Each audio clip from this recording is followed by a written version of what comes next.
बिस्मिल्लाहिर्रहमानिर्रहीम। अस्सलाम वालेकुम नाज़रीन। पाकिस्तान तहरीक इंसाफ की जानिब से 27 सितंबर के लॉन्ग मार्च के ऐलान के बाद अगले 24 घंटों में सबसे बड़ी डेवलपमेंट यह है कि आज पाकिस्तान पीपल्स पार्टी की जानिब से मुस्लिम लीग नवाज की हुकूमत के खिलाफ ख़ास तौर पर आज़ाद कश्मीर में जो होने वाली धांधली है उसके खिलाफ मुस्लिम लीग नवाज के खिलाफ एक तवील तरीन प्रेस कॉन्फ्रेंस की है पाकिस्तान पीपल्स पार्टी ने।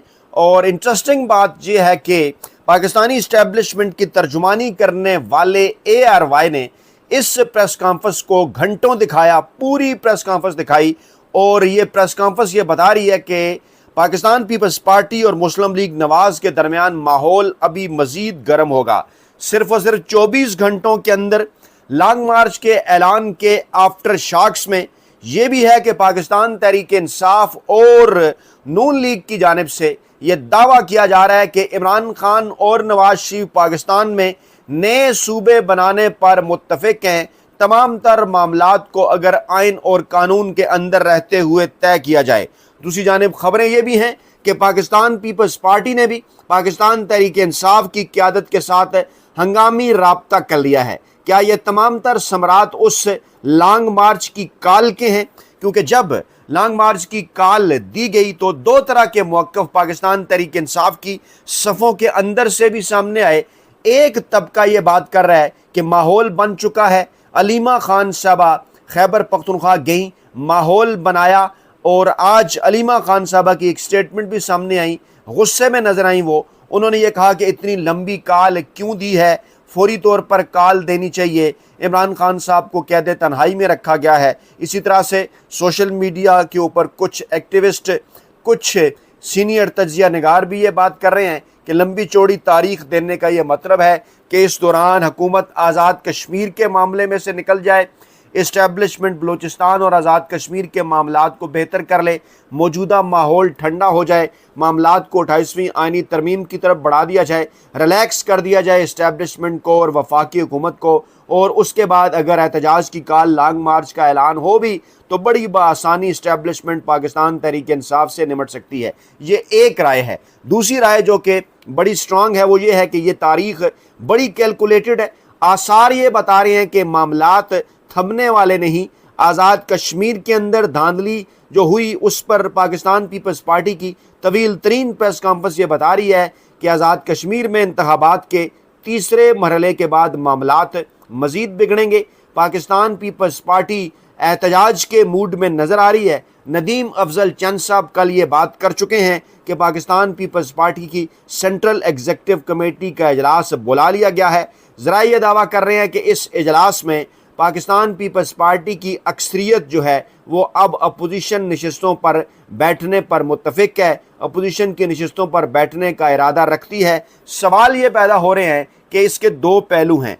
क्या पाकिस्तान तहरीक इंसाफ का जो अपोजिशन का किरदार है उसको इस वक्त इस मौके के ऊपर पीपल्स पार्टी हाईजैक करना चाहती है? क्योंकि अगले इलेक्शन के लिए माहौल बनाने से पहले चीफ इलेक्शन कमिश्नर की तैनातियां और दीगर मामलात उसमें पीपल्स पार्टी नून लीग के साथ मिलकर वट्टा सट्टा करना चाहती है, एक पहलू। दूसरा पहलू यह है कि पाकिस्तान पीपल्स पार्टी आसिफ जरदारी और बिलावल भुट्टो जरदारी साहब इस नतीजे पर पहुंच चुके हैं कि मुस्लिम लीग नवाज का बोझ अब मजीद नहीं उठाया जा सकता। अगर 28वीं आइनी तरमीम में मुस्लिम लीग नवाज और पाकिस्तान तहरीक इंसाफ एक तरफ हो जाती हैं नए सूबे बनाने के हवाले से, तो पाकिस्तान पीपल्स पार्टी के हाथ कुछ नहीं आएगा, सिंध हाथ से निकल जाएगा। कराची नया सूबा बन गया तो जो मालियाती जो फ़वाइद हैं जो सूबा सिंध के अंदर कराची से पाकिस्तान पीपल्स पार्टी हासिल करती है उसका क्या बनेगा, ये इसका दूसरा पहलू है। मैं कुछ नई डेवलपमेंट जो इस वक्त ताज़ा तीन इत्तलात हैं वो अगर आपके सामने रखूँ तो सूरत हाल मज़ीद वाज़ेह हो जाएगी। आज़ाद कश्मीर में ये जो इंतखाबात हो रहे हैं, दो मराहिल हो चुके, दोनों मराहिल पर पाकिस्तान पीपल्स पार्टी के एतराज़ात सामने आए। मुहाजिरीन की 12 में से 10 नशिस्तें इस वक्त मुस्लिम लीग नवाज की झोली में डाल दी गई हैं। और राना सनाउल्लाह की वो स्टेटमेंट जो चंद दिन पहले सामने आई थी जिसमें उन्होंने ये कहा था कि हम मुहाजिरीन की जो 12 नशस्तें हैं वो आज़ाद कश्मीर के इलेक्शन के अंदर जेब में डाल कर निकलते हैं। इस पर बड़ी लैदे हो रही है। जॉइंट अवामी एक्शन कमेटी इन्हीं मुहाजिरीन के नशस्तों के मामले पर सड़कों पर है। पाकिस्तान तहरीक इंसाफ ने भी इलेक्शन का बाइकाट किया था। 20 से 25% टर्नआउट रहा। आलमी इदारे भी इस वक्त इस पर बात कर रहे हैं, यहाँ तक कि वो मीडिया आउटलेट्स, आलमी इदारे जिन्होंने इसके ऊपर बात की, उन पर पाकिस्तान के अंदर एक गैर एलानिया पाबंदी भी लग गई। जी हाँ, मैं अल जज़ीरा की बात कर रहा हूँ। इमरान खान साहब की रहाई के हवाले से और पाकिस्तान में इंसानी हकूक़ की जो खिलाफ वर्जियाँ चल रही हैं उस पर एमनेस्टी इंटरनेशनल ने एक बार फिर आवाज़ उठा दी है। इमरान खान साहब और बुशरा बीबी से मुलाकातों का मुतालबा कर दिया है। इमरान खान साहब और बुशरा बीबी का केस आईनी अदालत के अंदर जा चुका है ज़मानतों का। इसी तरह से इस्लामाबाद हाई कोर्ट के अंदर वो रिपोर्ट पेश की जा चुकी जो है वो जेलर साहब की जानिब से कि इमरान खान साहब कैद तन्हाई का शिकार नहीं है, और बड़ी लंबी चौड़ी रिपोर्ट में बड़े उसके अंदर ये साबित करने की कोशिश की गई कि नहीं जनाब, अमला मौजूद होता है, मुशक्की मौजूद होते हैं, लेकिन टेक्निकली इसी को ही कहा जाता है कैद तन्हाई, जिसमें आप अहल खाना की मुलाकात ना कराएं, जिसमें आप वकला की मुलाकात ना कराएं, जिसमें आप पार्टी रहनुमाओं की मुलाकात ना कराएं। तो बिलाशुबा हालात इसी तरफ को जा रहे हैं। अच्छा, पाकिस्तान तहरीक इंसाफ ने किस बैकग्राउंड के तहत ये कॉल दी थी और आगे चलकर होने क्या जा रहा है, मैं इसका बैकग्राउंड आपको बता दूं। और बैकग्राउंड के तौर पर अगर आप बैरिस्टर गौहर जो इस वक्त पाकिस्तान तहरीक इंसाफ के चेयरमैन हैं, उनकी अगर स्टेटमेंट ही आप ले लें, मैं वो स्टेटमेंट आपको सुना देता हूँ। वो स्टेटमेंट सुनकर आपको इस हवाले से आइडिया हो जाएगा कि बेसिकली किस माहौल के अंदर ऐलान किया गया। बैरिस्टर गौहर ने यह कहा कि हम रियासत के साथ रहे, लेकिन रियासत हमारे लिए सौतेली माँ बन गई है और अब जलसा नहीं होगा, अब लायामल होगा। हमारा मैंडेट चोरी हुआ, हमारे रहनुमाओं को नाअहल करार दिया गया और 3 साल हम तमाम तर ऑप्शन इस्तेमाल करते रहे।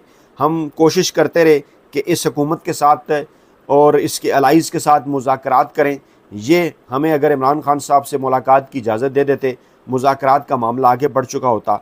हम इस्टेब्लिशमेंट की जानिब से कोई भी पैगाम, कोई भी हम तक मैसेज मुज़ाकरात के हवाले से मिला पहुँचा, हमने मुलाकातें भी की, मैसेज को सुना भी, उनके साथ भी मामलात बेहतर करने की कोशिश की कि आएँ मिल बैठ कर बात करते हैं। हमने अदालतों के अंदर हम गए, सुप्रीम कोर्ट हो, हाई कोर्ट हो, निचली अदालतें हों, तमाम तर ऑप्शंस हमने आजमाए, लेकिन किसी भी जगह से हमें रिलीफ नहीं मिला। हमने पुरअमन एहतजाज की कोशिश की तो हमारे ऊपर सीधी गोलियां चलाई गई, हमारे कारकुनान को शहीद किया। लेकिन अब वक्त आ गया है कि मज़ीद लंबा अरसा इंतज़ार नहीं हो सकता।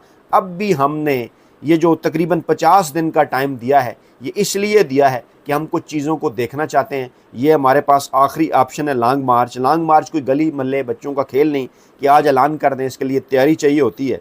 और डेफिनेटली ये जो लंबी चौड़ी तारीख है वो इसीलिए दी गई। अब इसमें मैं कुछ अपनी राय भी शामिल कर रहा हूँ, बयान उनका इतना ही था। तो इस वक्त पाकिस्तान तहरीक इंसाफ की क़यादत ये सोच रही है, अगर जो उन्होंने साथ लगाया था सुहेल खान अफरीदी साहब ने, वो ये था कि अगर तो आईनी अदालत के अंदर इस किस्म का कोई मूड पाकिस्तान तहरीक इंसाफ की क़यादत को नज़र आता है कि जनाब इमरान खान साहब को या बुशरा बीबी साहिबा को आईनी अदालतों से किसी किस्म का कोई आईनी और कानूनी रिलीफ मिल सकता है जो कि उनका हक है।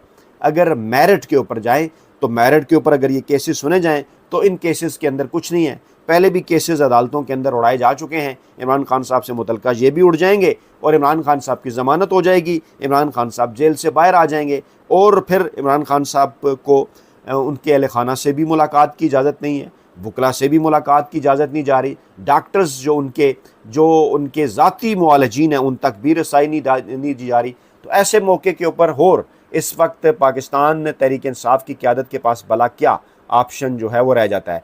अच्छा, MKM वो भी हुकूमत से निकलने को बेचैन है, सूबे बनाने को बेचैन है। बात कर चुके हैं कि मुल्क 4 सूबों और चंद ख़ानदानों की इजारादारी से नहीं चल सकता। उन्हें भी अगर 28वीं आईनी तरमीम पर अगर कोई माहौल नहीं बनता या इस पर मुस्लिम लीग नवाज़ और पीपल्स पार्टी राज़ी नहीं होती, कौमी हुकूमत के फार्मूले की तरफ जाया जाता है, तो MKM को भी ग्रीन सिग्नल आँख मारी जाएगी। या इस हुकूमत के ख़िलाफ़ अगर कोई तहरीक अदम एतमाद आती है तो उसका आगाज़ भी MKM ही से होगा। वो सीटें जो MKM को इस्टेब्लिशमेंट ने दी वो किस मकसद के लिए दी, सबको इस बात का अंदाज़ा है। अच्छा, मोहसिन नकवी साहब ने कल वज़ीर-ए-आज़म को ये जो मशवरा दिया ना कि आप अपनी कैबिनेट के तमाम अरकान की कारकर्दगी का जायज़ा लें, मेरी हाज़िरी 70% है, मैंने तो 80 बरस के सिस्टम की नाकामी की बात की। अच्छा, अगर हम इसको कहीं ना कि अब उन्होंने कान इस तरफ के बजाय ऐसे घूम के पकड़ लिया है। यानी और वो अगर फ़र्ज़ करें, ये नहीं कह रहे कि ये 4 साला सिस्टम नाकाम है, 80 साला सिस्टम अगर नाकामी की बात कर रहे हैं तो रीसेट करने की तो उन्होंने बात की है ना। ज़ाहिर बात है, ये पाकिस्तान के अंदर 4 सूबे 4 बरसों से तो नहीं है ना। अगर वो सूबों की कमी को नाकामी करार दे रहे हैं और ये कह रहे हैं कि सिस्टम नाकाम हो चुका है, हमें रीसेट करना होगा, अगर वो 80 बरसों का जिक्र कर रहे हैं तो बात तो वही है। और ये एक इशारा हुआ करता है, माजी में भी हम ये बात देखते रहे। भुट्टो साहब हों, उन्होंने कहा मेरी कुर्सी मजबूत है। नवाज शरीफ साहब हों, उन्होंने कहा मेरी कुर्सी मजबूत है। इमरान खान साहब के खिलाफ तरीके में एतमाद आई, यही PTI कहती रही कि कुछ नहीं हो रहा, लेकिन उसके बाद जो कुछ हुआ वो आपके सामने है। इस वक्त भी इसी किस्म के सिग्नल मौसूल हो रहे हैं और पाकिस्तान पीपल्स पार्टी का जो रवैया है वो ये बता रहा है कि उन्हें भी इस बात का एहसास है कि अब ज़्यादा लंबा अरसा मुस्लिम लीग नवाज़ की इस हुकूमत के साथ नहीं चला जा सकता। और क्योंकि इलेक्शन के अंदर भी जाना है, किस मुंह से जाएंगे अवाम के पास। पाकिस्तान तहरीक इंसाफ भी बिलाखिर इस बात का फैसला कर चुकी कि अब डू एंड डाई होगा। इसलिए ये जो 27 सितंबर आज 6 अगस्त है और 6 अगस्त और 27 सितंबर के दरमियान ये जो 50 दिन हैं ये इंतहाई इंपॉर्टेंट है। और इन 50 दिनों के अंदर यही देखा जाएगा कि जनाब क्या इमरान खान साहब तक रसाई हो रही है, क्या उनके साथ कोई मुलाकात हो रही है, क्या आईनी अदालतों से उनकी ज़मानत, उनकी रहाई के हवाले से कोई फ़ैसला हो सकता है। और जो कि इस वक्त नज़र ये आ रहा है कि इस तमाम तर मामलात को ताकतवर इस्टेब्लिशमेंट पाकिस्तान की डील के लिए इस्तेमाल करेगी, बारगेनिंग चिप के तौर पर इस्तेमाल करेगी। तो पाकिस्तान तहरीक इंसाफ वो जिसे कहते हैं ना एतमाम हुज्जत के लिए ये जो उन्होंने 50 दिन दिए ये भी गुजर जाएंगे। जहाँ इतना लंबा अरसा गुजरा तो ये भी गुजर जाएगा। तो मेरी एक जो राय है वो यही है कि ये जो तारीख़ है ये बड़ी कैलकुलेटेड है।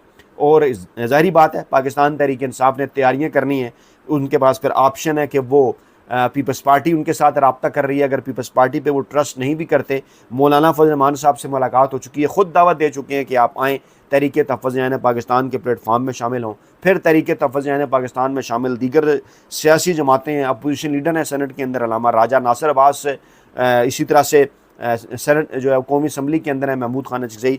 और अगर गिलगित या कोयटा के अंदर पाकिस्तान तहरीक इंसाफ कोई अवामी राब्ता मुहिम चलाती है, कुछ जलसे करना चाहती है, तो यकीनन इन दोनों रहनुमाओं का वहाँ पर इम्पैक्ट है। ये भी मामला बड़ा इंपॉर्टेंट है। फिर एक ख़बर ये आई कि जनाब आइन के अंदर रहकर सूबे बनाए जाएँ, हमें कोई एतराज़ नहीं। ये बेसिकली राना सनाउल्लाह साहब का बयान था। राना सनाउल्लाह साहब जो कि नवाज शरीफ की नुमाइंदगी करते हैं इस सेटअप के अंदर, उन्होंने ये कहा कि जनाब सूबे बनने चाहिए और आइन के तहत अगर बने तो जनाब हम उनके ख़िलाफ़ नहीं हैं। अच्छा, फिर यही ख़बर इमरान खान साहब के हवाले से आती है कि जनाब नून लीग और पाकिस्तान तहरीक इंसाफ नए सूबे बनाने पर मुत्तफ़िक़ हैं।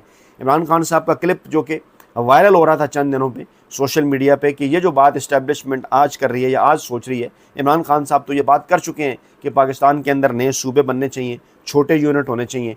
और कल जब जियो न्यूज़ पर एक प्रोग्राम चल रहा था उसमें जब वज़ीर दफ़ाई पैदावार रज़ा हयात हराज ने कहा कि नए सूबे बनने चाहिए, और तो फिर जो तहरीक इंसाफ के चीफ विप हैं मलिक आमिर डोगर जो कि इमरान खान साहब के इंतहाई करीब समझे जाते हैं, उन्होंने भी कहा कि जनाब हम इत्तफ़ाक़ करते हैं मोहसिन नकवी के इस बयान से, नए सूबे बनने चाहिए और पहले जनूबी पंजाब के अंदर नया सूबा बनेगा। पाकिस्तान तहरीक इंसाफ ने तो इस हवाले से खासा काम भी किया था, सेक्रेटेरिएट और दीगर चीज़ें। यानी ये भी बिलवास्ता कहा जा रहा है कि 24 घंटों के अंदर ही लॉन्ग मार्च के ऐलान के बाद पाकिस्तान तहरीक इंसाफ और मुस्लिम लीग नवाज़ की क़यादत जो है वो नए सूबे बनाने के ऊपर मुत्तफ़िक़ नज़र आती है। फिर ये इत्तलात भी है कि जो कल नदीम अफजल चंद साहब का बयान था और जो आज पाकिस्तान पीपल्स पार्टी की प्रेस कॉन्फ्रेंस है वो बिलवास्ता तौर पर इशारा है पाकिस्तान तहरीक इंसाफ को, वो पैगाम है, वो पीपल्स पार्टी का राब्ता है जो कि बिलावल भुट्टो जरदारी साहब इससे पहले अवामी जलसे में एक तकरीर के अंदर ये बात कर चुके कि मैं आप अगर बाइकाट छोड़ें तो मैं पाकिस्तान तहरीक इंसाफ के कारकुनान की जानिब हाथ बढ़ाता हूँ, आए आप हमारे साथ मिलकर चले। यानी पाकिस्तान पीपल्स पार्टी भी पाकिस्तान तहरीक इंसाफ के साथ राब्ता कर रही है और इस्टेब्लिशमेंट तो उससे पहले खैर राब्ता कर ही चुकी है। यानी इस वक्त पाकिस्तान तहरीक इंसाफ आज की इस डेट में मुकम्मल तौर पर रेलिवेंट है। और फिर मैं यही बात करूँगा कि जज्बातियत की बजाय जो सियासत है ना वो है आर्ट ऑफ पॉसिबिलिटीज़, यानी आप क्या कुछ मुमकिन बना सकते हैं। देखिए एक तरीका तो ये है ना कि आप पुरतशद्दुद इनकलाब लेकर आएँ, और अगर पुरतशद्दुद इनकलाब नाकाम हो जाए तो फिर उसे इनकलाब नहीं कहा जाता, उसे बगावत कहा जाता है। कामयाब हो जाए तो फिर आप उसे इनकलाब कहते हैं।